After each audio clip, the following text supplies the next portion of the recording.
وعلى آله وصحبه ومن والاه ولا حول ولا قوة إلا بالله العلي العظيم. أما بعد. Hadratul Muhtaramin, para habaib, para asatid, para kiai, para hadirin wal hadirat, bil khusus kepada Al-Habib Najib bin Hasan Al-Habdad, yang mudah-mudahan Allah Subhanahu wa taala karuniakan panjang umur, sehat walafiat, tercapai segala hajat, dan mudah-mudahan seluruh keluarga besarnya dijadikan keluarga qurratu ain baginda Nabi Muhammad sallallahu alaihi wasallam. Dan mudah-mudahan di tahun 1448 Hijriah ini menjadi paling berkahnya tahun untuk kita semuanya. Dan mudah-mudahan lebih berkah dibandingkan tahun-tahun sebelumnya. Yang sehat diberi tambah lagi sehatnya, yang sakit diberi kesembuhan, yang sedih mudah-mudahan Allah hilangkan kesedihannya, dan mudah-mudahan Allah cukupkan segalanya, ekonominya dan segala keamanan-keamanannya. Dijauhkan tahun ini insyaallah kita semuanya dari fitnah-fitnah zaman. Dan mudah-mudahan jika dipanggil oleh Allah, dipanggil dalam keadaan husnul khatimah. Amin ya rabbal alamin. Ma'asyiral hadirin rahimakumullah. Sesungguhnya ini saya tidak memiliki kesiapan apapun. Tadi Mahalul Qiyam Habib Najib tadi memberikan isyarat, saya kaget. Tapi mudah-mudahan yang sedikit bisa memberi manfaat untuk kita semuanya. Amin ya rabbal alamin.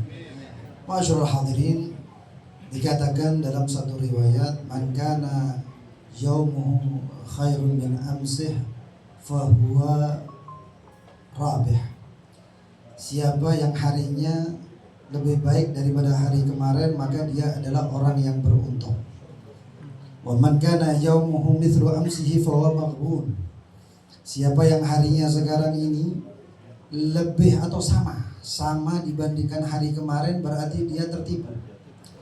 Berarti dia adalah orang yang rugi. Wa man kana yaumuhu syarrun min amsihi fahuwa mal'un. Dan barang siapa yang hari ini adalah lebih buruk dari hari sebelumnya, berarti itu orang terkutuk. Begitu juga tahun-tahunnya.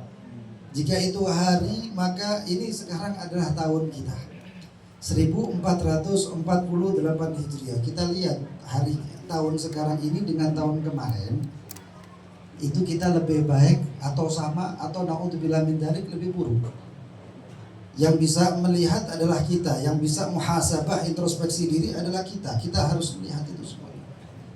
Oleh karena itu hadirin, berbanyak amal di tahun seperti ini. Dulu para aslafun salih itu selalu mewanti-wanti keluarganya, murid-muridnya, bahkan orang-orang yang kenal sama dia dengan yang namanya qillatin naum, sedikit tidur. Sampai dikatakan bahwasannya idza nama katsir ata yaumul qiyamah faqir. Jika seseorang itu banyak tidurnya, nanti hari kiamat datang kepada Allah Subhanahu wa taala faqir, dalam keadaan dia enggak ada amal, kosong amalnya. Namun itu dulu hadirin. Al-Imam Al-Ghazali, beliau itu di dalam kitab Bidayatul Hidayah, itu beliau mengatakan bahwasannya kalau zaman seperti itu zamannya Imam Ghazali, apalagi zaman sekarang. Ya, tapi bukan berarti saya ini menyarankan untuk semuanya tidur, enggak. Ya, bukan untuk menyarankan tidur seperlunya, secukupnya. Bukan ada waktunya 8 jam harus tidur dan lain sebagainya, enggak seperti itu. Al-Imam Al-Ghazali, beliau itu condong kepada di dalam kitab Bidayatul Hidayah. Kalau seseorang itu enggak ada kerjaan, kalau seseorang itu sibuk dengan sesuatu hal yang melalaikan dan lain sebagainya, hal yang enggak bermanfaat, lebih baik untuk dia tidur. Dan dikatakan oleh Al-Imam Al-Ghazali, dan tidurnya dia itu syibhul maut atau syibhul mayyit. Tidurnya itu sendiri, itu orang sudah seperti mayit, nggak ada manfaatnya lagi. Namun itu lebih baik daripada terhindar dosa. Itu lebih baik daripada dia melakukan perbuatan dosa, maka itu lebih baik. Namun zaman sekarang, andaikan Al-Imam Al-Ghazali hidup, maka mungkin Al-Imam Al-Ghazali menulis di kitab Bidayatul Hidayah, lebih baik tidur daripada main scroll HP. Antum lihat sekarang ini sih. Antum tidur, orang tidur, jangan antum dah. Insya Allah jamaah hadirin di sini, mudah-mudahan ada yang diridhoi Allah SWT. Kalau kita lihat sekarang ada orang katanya ngaku tidur jam 10 ngantuk, tapi kalau di tangannya HP, wallah jam 2 belum tidur. Nggak cukup scroll HP 3 menit, 4 menit nggak cukup. Penasaran dengan yang selanjutnya, apalagi sekarang ada demam TikTok dan lain sebagainya, nggak mungkin. Itu kalau Al-Imam Al-Ghazali hidup, mungkin itu yang akan ditulis di dalam kitab Bidayatul Hidayah. Oleh karena itu hadirin, kesempatan kita di tahun 1448 Hijriah ini terbanyak daripada kebiasaan baik. Saya teringat satu kisah daripada Al-Imam Al-Ghazali. Suatu ketika beliau ingin melakukan perjalanan safar. Kalau nggak salah beliau waktu itu dalam mengajar di satu madrasah dan pindah ke Syam, lalu beriktikaf di dalam masjid Bani Umayyah itu. Dan beliau itu berkhalwat di menara masjid Bani Umayyah tadi. Sehingga beliau menulis daripada kitab Bidayatul Hidayah, Ihya Ulumuddin dan lain sebagainya di menara masjid itu. Ketika perjalanan dari Tus, kota Tus sampai ke Syam, di tengah perjalanan beliau itu dibegal. Cuma beda begal sekarang dengan begal dulu. Ya. Kalau begal dulu itu ini yang ada dalam kisahnya Imam Al-Ghazali. Ya. Ketika Imam Al-Ghazali dibegal, dirampok, seluruh barang-barangnya orang itu diambil semua. Tak tersisa juga barang Al-Imam Al-Ghazali. Al-Imam Al-Ghazali protes kepada perampok tadi. Ini adalah kitab-kitabku, catatanku. Kalau engkau ambil ini catatan, selesai sudah. Nggak taunya ketua perampok tadi mengatakan, apakah kitab-kitab itu adalah ilmumu? Al-Imam Al-Ghazali mengatakan iya. Jadi kalau kami, kata perampok tadi, mengambil kitab-kitabmu ini, maka kamu akan menjadi orang bodoh. Nggak seperti itu. Kalau kami ambil kitab-kitabmu, catatan-catatanmu ini, lalu apakah kamu selesai sudah? Nggak ada ilmu yang tertinggal. Tersentak Al-Imam Al-Ghazali, kaget Al-Imam Al-Ghazali. Lalu sang perampok tadi mengatakan, siapa kamu? Saya Abi Hamid Muhammad bin Muhammad Al-Ghazali At-Tusi. Saya Ghazali. Jadi kamu Al-Ghazali yang terkenal itu? Iya. Pertengahan percakapan antara perampok dengan Al-Imam Al-Ghazali, datang anak buah perampok tadi membawa daripada bejana air. Membawa daripada seember air, lalu mendekatkan kepada ketua perampok sambil mengatakan, ya, wahai pemimpin, waktu salah, waktunya sholat. Begalnya zaman dulu itu ingat sholat hadirin. Sholat. Dan subhanallah perampok itu semuanya sholat berjamaah. Kita yang bukan perampok kadang-kadang sholat munfarid. Tapi ini perampok sholatnya berjamaah. Al-Imam Al-Ghazali mengawasi bingung. Selesai salam ditanya, anta gutta'ut tariq, engkau dengan keadaanmu seperti ini, perampok dan lain sebagainya, tusalli, dan engkau sholat. Dijawab oleh perampok tersebut, silatun baini wa baina rabbi uhafid alaiha. Hubunganku dengan Tuhanku, saya selalu menjaganya. Dan saya berharap dengan hubunganku ini Allah Subhanahu wa ta'ala memberikan kepadaku taubat dan menghilangkan ini semuanya, yaitu perampokan dan lain sebagainya. Selesai. Imam Ghazali dilepaskan. Imam Ghazali kemudian teringat, tersentak dengan bahwasannya kalau kitabnya ini diambil selesai nggak ada ilmunya. Imam Ghazali kemudian menghafal dan lain sebagainya. Sedangkan perampok tersebut lanjut dengan rampok-rampokan sampai lewat 3 tahun. Al-Imam Al-Ghazali melakukan ibadah haji. Pertengahan tawaf, bersampingan Al-Imam Al-Ghazali ketua perampok tadi. Kita yang bukan perampok mau haji susah. Ya, antrinya berapa tahun. Ya, tapi ini perampok ini haji. Di sampingnya ada yang namanya Al-Imam Al-Ghazali. Noleh Al-Imam Al-Ghazali ingat ini wajah ketua perampok. Lalu ditanya, bukankah engkau zakar rajul? Orang itu katanya. Sungkan Imam Ghazali mengatakan ketua perampok, tapi mengatakan kamu orang yang itu kan? Katanya. Kata orang tersebut dalam keadaan wajahnya berubah, bukan wajah orang yang ketua perampok, bengis dan lain sebagainya. Wajahnya wajah sayu. Lalu orang tersebut mengatakan, "Nah, kok bisa kamu seperti ini?" Kata Imam Ghazali. Kata perampok tadi, "Silatun. Alaysa qultu laka as-salatu silatun baini wa baina Rabb. Fal'an atub ila Allah walhamdulillah." Bukankah aku sudah mengatakan sholatku itu adalah hubunganku dengan Allah Subhanahu wa ta'ala. Dan sekarang Allah telah berikan kepadaku taubat. Dan walhamdulillah, bersyukur kepada Allah Subhanahu wa ta'ala. Tahun 1448 Hijriah, ayo kita bangun silah, hubungan komunikasi dengan Allah Subhanahu wa ta'ala. Hadirin, kita nggak tahu 1448 Hijriah ini apa yang akan terjadi, apa yang ada ini apa, wallahu a'lam, kita nggak tahu. Tapi kita ta'arraf ila Allah fil raha ya'rifka fi syiddah.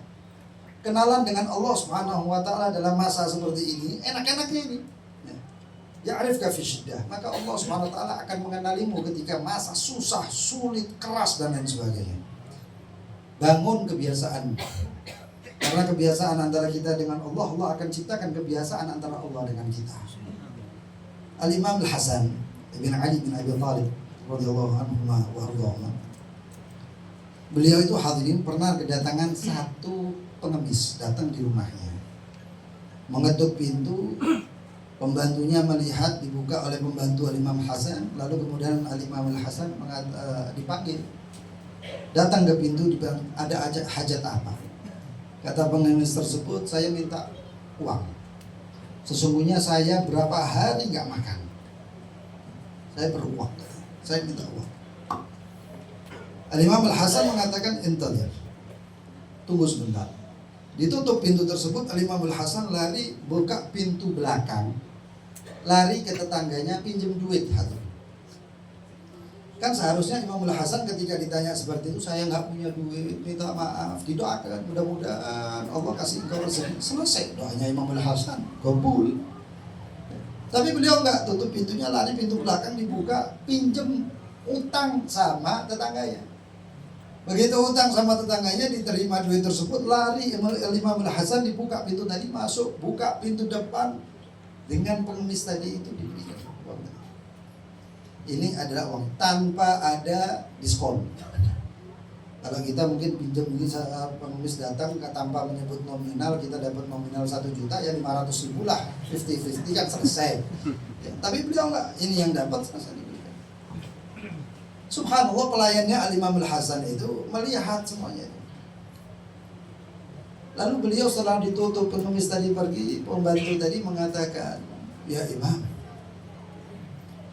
limada la naraka taruddu sa'ilan qad wa in kunta ala faqah." Wahai Imam, kenapa aku tidak pernah melihat engkau menolak siapapun yang meminta kepadamu, walaupun kamu ini juga nggak punya. Standar pemikirannya Imam Al-Hasan itu bukan seperti kita. Tapi beliau ini luar biasa. Gak pernah menolak, berikan semuanya. Dan ini pernah terjadi kepada orang-orang terdahulu. Sayyidatina Aisyah radhiyallahu anha wa ardhaha. Beliau itu pernah mendapatkan harta yang sangat banyak, dibagi-bagi. Dalam keadaan puasa dibagi-bagi. Pembantunya di sebelah sampai selesai, lalu habis di depan ini harta yang dibagi-bagi. Pembantunya ngomong, "Wahai Ummul Mukminin, kenapa nggak disisakan? Kita ini nggak ada yang buat buka puasa, nggak ada." Sayyidatina Aisyah mengatakan, "La ilaha illallah, saya lupa," katanya. Berbuat baik, kalau kita kan ingat dulu baru bagi sisanya. Kalau enggak. Dan yang subhanallah, selesai itu Al-Imam Al-Hasan ketika ditanya seperti itu, beliau menjawab, "Inilah astahi ilallah." Sesungguhnya aku itu malu sama Allah SWT. Wa inni sa'ilun wa ilaihi wa fihi raghib. Sesungguhnya ini saya juga minta-minta seperti dia, saya minta-minta, tapi saya mintanya sama Allah. Wa fihi raghib. Dan kepada Allah saya ini berharap banyak. Dan ini astahi, la ini astahi.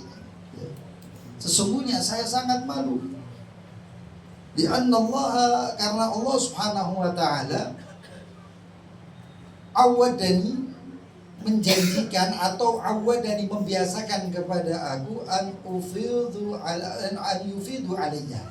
Allah itu memberikan kebiasaan. Biasanya Allah itu mencurahkan kepada saya rezeki, kesehatan, semuanya ini kan diberikan oleh Allah Subhanahu wa taala. Dengan kebiasaannya itu Allah memberikan kebiasaan. Wa awadtuhu, kata Imam Al-Hasan, dan saya memberikan kebiasaan juga an ufidu ni'amahu 'alan nas, untuk memberikan nikmatnya Allah Subhanahu wa taala kepada manusia. Dan beliau tidak mengatakan nikmat saya, nikmat yang ada pada saya, enggak. Nikmatnya Allah yang diberikan kepada saya berikan kepada manusia. Wa inilah akhsha. Ini perhatikan hati. Wa inilah akhsha in qata'tul 'ada an yamna'ani Allahu 'ada, al-'ada. Dan saya takut kalau saya merubah kebiasaan saya, maka kebiasaannya Allah juga akan dirubah kepada saya. Itu yang kita takutkan. Kalau Allah biasanya, adatnya Allah, kebiasaannya Allah itu memberikan nikmat kepada kita, kita rubah nikmat yang ada, maka terus diputus oleh Allah Subhanahu wa taala gara-gara kita merubah nikmatnya. Makanya itu ayo kita buat tahun 1448 Hijriah ini kebiasaan-kebiasaan yang diridhai Allah. Siapa tahu dengan kebiasaan tersebut maka nanti Allah Subhanahu wa taala memberikan kebiasaan baru yang baik untuk kita semuanya. Dan kita berharap mudah-mudahan Allah Subhanahu wa taala yuwafiqana jami'an, memberikan kepada kita semuanya taufik, memberikan kepada semua kita ini al-hidayah, memberikan kepada kita semuanya ini al-barakah, istiqamah dalam kebaikan-kebaikan yang Allah Subhanahu wa taala berikan.